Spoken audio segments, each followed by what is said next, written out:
I'm Sam Warburton, former Cardiff Blues, Wales, British and Irish Lions rugby player. I'm Kevin Jones. I'm Managing Director for Panasonic Mobile Solutions Business Division in Europe. I think two interesting perspectives, as you said. One is from a sporting standpoint and one from a business standpoint. You're obviously in a leadership role now. Do you feel that's something which you've developed into? So if you look back to say when you were 20, would you thought you'd be in the position you're in now? Is it something you've always aspired to do? Or was it something that responsibility someone gave you and you nurtured with it throughout your career? Whether in sport or wherever, I always found myself being the leader, even though if I wasn't the best player or maybe the best employee. Originally, I want to be a manager. I didn't want to be the managing director, so I was asked to do that. I was quite happy with what I was doing at the time. Yeah.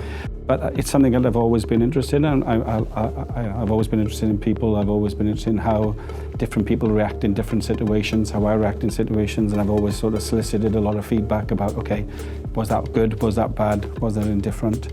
Made a lot of mistakes along the way. And I'm somebody who, my team would say, I never forget the little guy. I'm always talking to people. I know most people's names. Is this something I aspired to? Kind of, but it wasn't sort of a definite career choice then. So would you have been a captain for your school team, for example, when you were growing up? So I would never have been a school captain because I was so quiet and introverted. So I never captained any of my school teams. And then I got to an 18s level and somebody picked me as captain. I was like, I can't be captain, I'm way too quiet and shy. I soon realised that captaincy doesn't mean that, and I've always felt myself as a leader, but I've never seen myself as a captain. Not when I was young anyway, which are two very different things, because I always felt I was brave in games, and I always, like I mentioned on my 4 Ps earlier, I always felt I was professional, positive, my performance was good, so I thought I was a leader. But being a captain then, suddenly you're the face, the diplomat, negotiating, it's a completely different skill set actually. So there's lots of guys I think who are able to be leaders, but then to actually transition to captaincy in a rugby perspective is very different, and communication, for example, is a big one.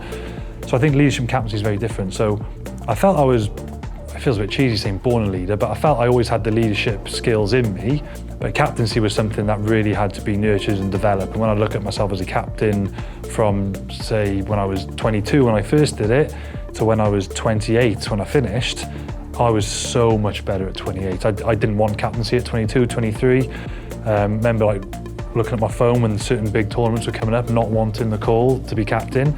But when I was 27, 28, I was looking at my phone then thinking, please ring me because I'm the best guy to do it. So for me, leadership was always there, but captaincy was definitely nurtured.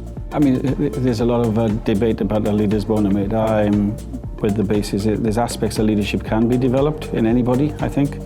But there's a lot of aspects of leadership that you're kind of born with, or let's say it's part of you because that's how your upbringing, your sort of early social brain, and even today is influenced by people. So I'm kind of with you.